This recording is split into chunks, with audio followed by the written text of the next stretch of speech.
मैं doctor Vinod Kumar Singh, associate professor दर्शन शास्त्र विभाग, ग्राम भारती महाविद्यालय रामगढ़ कैमूर में कार्यरत हूँ। आज मैं स्नातक खंड तृतीय वर्ष के छात्रों के लिए ईश्वर के अस्तित्व संबंधी प्रयोजनात्मक युक्ति टेलियोलॉजिकल आर्गुमेंट पर चर्चा करना चाहता हूँ। दर्शन का अतीत इस बात का साक्ष्य है कि मनुष्य पुरातन काल से ही ईश्वर के अस्तित्व को सिद्ध करने के लिए प्रयासरत रहा है। ईश्वरवाद, सर्वेश्वरवाद, निमित्तेश्वरवाद, केवल निमित्तेश्वरवाद आदि सिद्धांतों के द्वारा ईश्वर के अस्तित्व को सिद्ध करने के लिए प्रयास किया गया है। ईश्वर के अस्तित्व को सिद्ध करने के लिए कुछ ऐसी युक्तियां हैं जिन्हें परंपरागत युक्तियां, ट्रेडिशनल आर्गुमेंट कहा जाता है। ये परंपरागत युक्तियां तीन प्रकार की हैं। पहला विश्व संबंधी युक्ति, कॉस्मोलॉजिकल आर्गुमेंट। दूसरा प्रयोजन संबंधी युक्ति, टेलियोलॉजिकल आर्गुमेंट। और तीसरा तात्विक युक्ति, ऑन्टोलॉजिकल आर्गुमेंट। यहाँ मैं इन परंपरागत युक्तियों में से एक युक्ति, प्रयोजनात्मक युक्ति की व्याख्या प्रस्तुत कर रहा हूँ।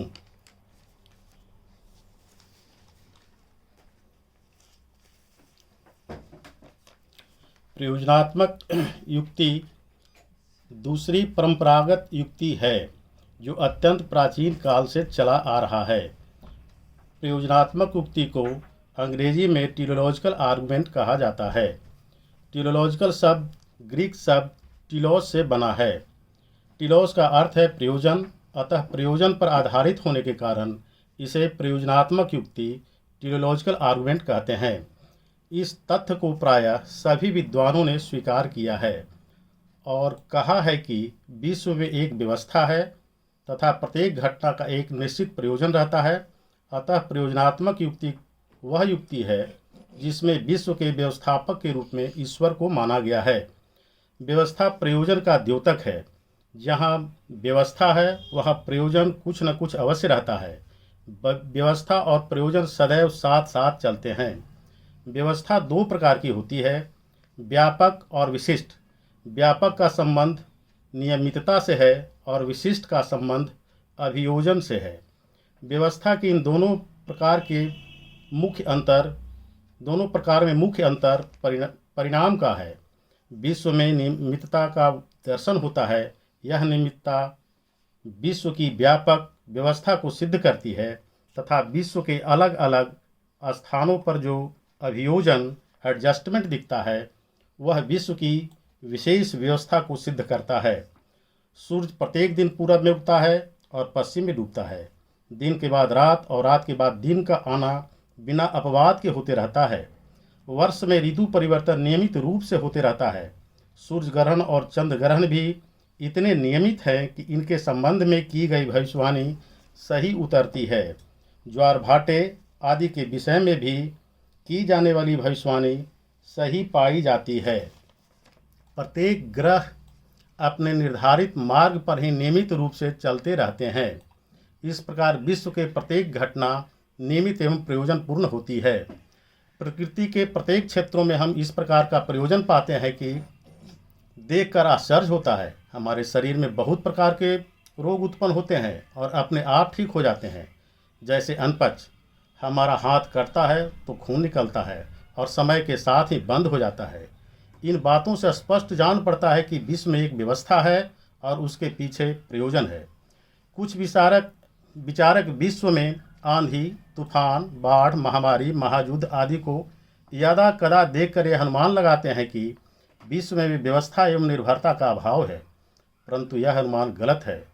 प्रत्येक घटना का कोई न कोई कारण अवश्य होता है। आंधी, तूफान, महामारी, बाढ़ भी किसी खास कारणों से होते हैं। जब भी विशेष परिस्थितियां उपस्थित होती हैं तो घटनाएं घटती हैं। इसलिए इन घटनाओं से विश्व के निर्भरता का कोई विरोध नहीं है। ये घटनाएं भी विश्व की निर्भरता एवं व्यवस्था है और उनके पीछे प्रयोजन है। अतः संपूर्ण विश्व नियमों का एक साम्राज्य कहा जा सकता है। यहाँ कोई भी घटना अनियमित नहीं कही जा सकती। विश्व में व्यवस्था एवं प्रयोजन बुद्धि संपन्न व्यक्तित्व की ओर संकेत करता है और वह ईश्वर है। विश्व में व्यवस्था एवं प्रयोजन का दर्शन होने पर स्वभावतः यह प्रश्न उठ जाता है कि इस व्यवस्था एवं प्रयोजन का निर्माता कौन है। सीमित एवं पूर्ण मनुष्य इसका निर्माता नहीं कहा जा सकता। ऐसी अनोखी व्यवस्था की स्थापना मानव शक्ति से परे है। अतः यह व्यवस्था एक ऐसी असीम, अत्यंत कुशल एवं बुद्धिमान सत्ता की ओर इंगित करती है जिसने विश्व को सुव्यवस्थित एवं नियमित बनाया है, और वह सत्ता निश्चित ही ईश्वर है। प्रयोजनात्मक उक्ति का समर्थन आदिकाल से लेकर अब तक अत्यधिक संख्या में दिख पड़ते हैं। इस युक्ति का विवेचन विलियम पेली, जेम्स मार्टिनो, फ्लिंट, प्लेटो आदि दार्शनिकों ने किया है। लाइब्निज महोदय ने इस युक्ति के आधार पर ईश्वर की सत्ता स्थापित करके यह दिखलाया है कि यह विश्व सभी संभव विश्वों में सर्वश्रेष्ठ है। प्रयोजनात्मक उक्ति को सर्वप्रिय रूप में विलियम पेली ने प्रस्तुत किया है। इनके अनुसार संपूर्ण विश्व एक जटिल एवं विशाल यंत्र है। अब यह प्रश्न उठता है कि क्या इस प्रकार के जटिल एवं विशाल यंत्र अपने आप से उत्पन्न हो सकता है और फिर अपने आप इतना सुचारू रूप से संचालित रह सकता है? अगर इस बात को छोड़कर यह विचार किया जाए कि यदि कोई छड़ी किसी को मरुभूमि में मिले तो क्या कोई कल्पना कर सकता है कि यह छड़ी अपने आप बालू से उत्पन्न हुआ है? यदि एक छोटी सी छड़ी के बारे में ऐसी सोची नहीं जा सकती है तो वह विशाल एवं जटिल विश्व के बारे में कैसे सोचा जा सकता है कि यह अपने आप उत्पन्न होकर इतना व्यवस्थित रूप से संचालित हो रहा है? विलियम पेली विश्व के इस स्वरूप को देखकर इसकी संबद्धता और व्यवस्था की व्याख्या के लिए एक अत्यंत कुशल एवं बुद्धिमान व्यक्ति अर्थात ईश्वर की सत्ता मानते हैं। विलियम पेली के इस युक्ति को सादृश्यानुमान पर आधारित ईश्वरवादी प्रमाण कहा गया है। जेम्स मार्टिनो ने प्रयोजनात्मक उक्ति का उल्लेख अपने ईश्वरवादी प्रमाण में किया है। उनके अनुसार यदि जीवों के अंग प्रत्यंग पर विचार किया जाए और उनकी संबद्धता और अभियोजन क्षमता पर ध्यान दिया जाए तो मानना पड़ेगा कि इसे उत्पन्न करने वाला अत्यंत ही कुशल एवं बुद्धिमान रचयिता होगा और वह ईश्वर है। उन्होंने विस्तार पूर्वक विवेचन करते हुए बताया है, प्रत्येक जाति के जीव के आहार अर्थात भोजन के उपयुक्त उनके दांत, चिन्ह तथा अन्य अंगों की रचना उनकी शारीरिक स्थिति के अनुसार हुई है। जिस जाति के प्राणी जिस वातावरण में रहते हैं वह ठीक उसके अनुरूप उसके अंग प्रत्यंग की बनावट रहती है। वास्तव में पृथ्वी, आकाश और जल में निवास करने वाले सभी जीवों के श्वसन अंगों की रचना उनकी शारीरिक स्थिति के अनुसार हुई है।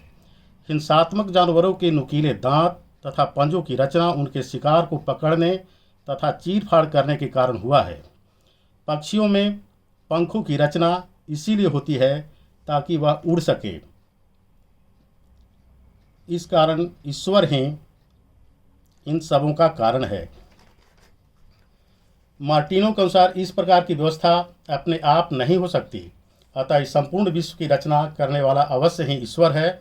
यह युक्ति अत्यंत ही महत्वपूर्ण युक्ति के रूप में स्वीकार की जाती है। प्रयोजनात्मक युक्ति की व्याख्या प्रस्तुत करने वालों में प्रोफेसर फ्लिंट महोदय का नाम बहुत ही गौरव के साथ लिया जाता है। उनके अनुसार विश्व में व्यवस्था निरंतर दिख पड़ती है। जहाँ व्यवस्था है वहाँ कुछ न कुछ प्रयोजन अवश्य है। इनके अनुसार व्यवस्था दो प्रकार की होती है, व्यापक और विस्तार। इन दोनों में अंतर केवल परिणाम में है। विश्व में नियमितता देखने को मिलती है। यह व्यापक व्यवस्था को सिद्ध करता है और विश्व के विभिन्न क्षेत्रों में जो अभियोजन देखने को मिलता है वह विशिष्ट व्यवस्था को सिद्ध करती है। प्लेटो ने भी फ्लिंट की तरह इस युक्ति का समर्थन अपने दर्शन में किया है। इन्होंने नक्षत्र, ग्रह, तारे इत्यादि में एक व्यवस्था को देखकर एक व्यवस्थापक के रूप में ईश्वर को स्वीकार किया है। ईसाई धर्म में भी इस युक्ति पर बल दिया गया है। डार्विन महोदय ने भी अपने विकास के सिद्धांत द थ्योरी ऑफ इवोल्यूशन की व्याख्या करते हुए कहा है कि विश्व में व्यवस्था है और उसके पीछे प्रयोजन है जो बराबर किसी बड़ी संपन्न व्यक्तित्व की ओर संकेत करता है। इससे यह स्पष्ट हो जाता है कि वह बुद्धि संपन्न व्यक्तित्व ईश्वर है। अतः हम कह सकते हैं कि प्रयोजनात्मक युक्ति अत्यंत ही सूक्ष्म एवं आकर्षक है। साधारण मनुष्य भी विश्व में व्याप्त व्यवस्था देखकर मुग्ध हो जाता है और इस अनूठी व्यवस्था के संचालक के रूप में ईश्वर का अस्तित्व मानने को बाध्य हो जाता है। प्रोफेसर राइट ने भी सरलता और अनुकूलता को इस युक्ति का प्रधान आकर्षण कहा है। कुछ विद्वानों के अनुसार यह युक्ति विश्व संबंधी युक्ति का विस्तार कहा गया है। Teleological argument is the extension of cosmological argument. विश्व संबंधी युक्ति में विश्व को एक कार्य मानकर उसके कारण के रूप में ईश्वर की स्थापना होती है, और प्रयोजनात्मक युक्ति में व्यवस्था को पाकर ईश्वर को एक व्यवस्थापक के रूप में माना जाता है। इस प्रकार दोनों ही युक्तियों में विश्व को ही आरंभ बिंदु मानते हैं। आलोचना। कांट महोदय ने प्रयोजनात्मक युक्ति की आलोचना करते हुए कहा है कि इसे अधिक से अधिक निमित्त कारण इफिशिएंट कॉज के रूप में ईश्वर का बोध हो सकता है। यह युक्ति सिर्फ इतना ही बता पाता है कि सृष्टि में निश्चित उद्देश्य एवं प्रयोजन है जो किसी चेतन सत्ता से आया है। इससे यह सिद्ध नहीं होता है कि जगत में व्यवस्थापक कर्ता ईश्वर की सत्ता है। प्रोफेसर केयर्ड महोदय प्रयोजनात्मक युक्ति के विरुद्ध आलोचना पेश करते हैं और कहते हैं कि यह युक्ति ईश्वर को एक शिल्पकार के रूप में स्वीकार करती है। इस प्रकार इस विचार को ईश्वर पर लागू नहीं किया जा सकता, क्योंकि ईश्वर एक पूर्ण और असीम सत्ता है। अतः ईश्वर को एक शिल्पकार कहकर उसके असीमता को खंडन करना है, और इस अवस्था में ईश्वर सीमित हो जाता है। इन्होंने उक्त आलोचना का उल्लेख निम्न शब्दों में किया है: the notion of an external designer is something for sort of perfect and absolute wisdom and power. If a human designer is limited by material and laws of nature, such limitation must belong even to God, who is an external designer। यह युक्ति सादृश्यानुमान पर आधारित होने के कारण ईश्वर की संभावना को सिद्ध करती है। प्रयोजनात्मक युक्ति में विश्व की तुलना घड़ी और ईश्वर की तुलना घड़ीसाज से की गई है। घड़ी और विश्व में समानता कम और विभिन्नता अधिक है, इसलिए सादृश्यानुमान के सहारा लेने के कारण ईश्वर की केवल संभावना को सिद्ध करती है, न कि उनका अस्तित्व प्रमाणित होता है। प्रयोजनात्मक युक्ति के विरुद्ध यह भी आलोचना पेश की जाती है कि विकासवादी दृष्टिकोण से इसका कोई महत्व नहीं रह जाता। विकासवाद का सिद्धांत विश्व को सतत परिवर्तनशील एवं विकासशील मानता है। इसके विपरीत यह युक्ति विश्व को संपूर्ण बतलाकर विकास पक्ष की अवहेलना करती है। अतः विकासवाद जैसे आधुनिक वैज्ञानिक सिद्धांत की उपेक्षा करके कोई भी युक्ति बुद्धि ग्राह्य नहीं कही जा सकती। टेलीलॉजिकल आर्गुमेंट के विरुद्ध विकासवादियों का कहना है कि विश्व सतत परिवर्तनशील है तथा सतत इसका विकास होता रहता है और व्यवस्था अपने आप होते रहती है, किंतु प्रयोजनात्मक युक्ति इस व्यवस्था के कारण रूप में ईश्वर को मानती है। इस प्रकार दोनों ही उत्तर परस्पर विरोधी हो जाते हैं। विकासवाद विश्व की व्याख्या के लिए प्रकृति और प्राकृतिक नियमों नेचर एंड नेचुरल लॉज को ही पर्याप्त मानता है। इसके लिए ईश्वर को मानने की कोई आवश्यकता नहीं है। प्रयोजनात्मक युक्ति विश्व में व्यवस्था को देखकर ईश्वर को व्यवस्थापक के रूप में माना है, परंतु संपूर्ण विश्व को देखने से पता चलता है कि विश्व में अव्यवस्था है। विश्व में हम अशुभ को सामान्य रूप से पाते हैं। जन्म का नियम अनियमित जान पड़ता है, क्योंकि प्रत्येक दिन असंख्य व्यक्तियों का जन्म होता है। एक ओर हम वह व्यक्ति का जीवन कायम देखते हैं और नवजात शिशुओं को मरते देखते हैं। अतः विश्व की व्यवस्था को परिपूर्ण मानना असंगत है। इस आक्षेप का उत्तर देने का प्रयास ईश्वरवादियों ने किया है, फिर भी इन्हें इसमें पूर्ण सफलता नहीं मिल पाई है। प्रयोजनात्मक युक्ति के विरुद्ध यह कहा जाता है कि यह युक्ति ईश्वर का मानवीयकरण करती है। ईश्वर एक पूर्ण और असीम सत्ता है। जब ईश्वर का मानवीयकरण किया जाता है तो ईश्वर मानवीय गुणों से युक्त हो जाता है। इसका फल यह होता है कि वह असीम हो जाता है। इस तरह यह आर्गुमेंट विरोधपूर्ण हो जाता है। अतः यह तर्क एक ऐसे ईश्वर की ओर स्थापना करता है जो धार्मिक जीवन के लिए अनुपयुक्त है। यह तर्क ईश्वर को मानव के समीप नहीं ला पाता। अतः यह तर्क धार्मिक विकास के रूप में बाधक सिद्ध होता है। उपर्युक्त दोषों के रहने के बावजूद भी प्रयोजनात्मक युक्ति का अपना अलग महत्व है। साधारण व्यक्ति से लेकर विद्वानों तक ने इसकी महिमा गाई है। प्रारंभ में प्लेटो ने इस तर्क के पक्ष में यह कहकर इसका पोषण किया कि मानव में निहित बुद्धि की उत्पत्ति का कारण वह सत्ता है जिसे ईश्वर कहते हैं। इस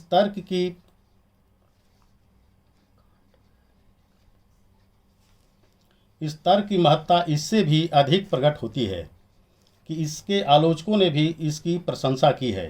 ह्यूम ने इस युक्ति की प्रशंसा करते हुए कहा है कि सृष्टि में सर्वथा ही एक उद्देश्य, अभिप्राय एवं प्रयोजन दृष्टिगत होता है। कोई ऐसा व्यक्ति नहीं है जो इसे अस्वीकार करे। यही नहीं, प्रायः सभी विद्वान सृष्टिकर्ता के ज्ञान की ओर ले जाते हैं। हॉर्सवर्थ ने भी प्रयोजनात्मक युक्ति के पक्ष में कहा है कि समस्त तर्कों में यह सबसे अधिक लोकप्रिय तर्क है।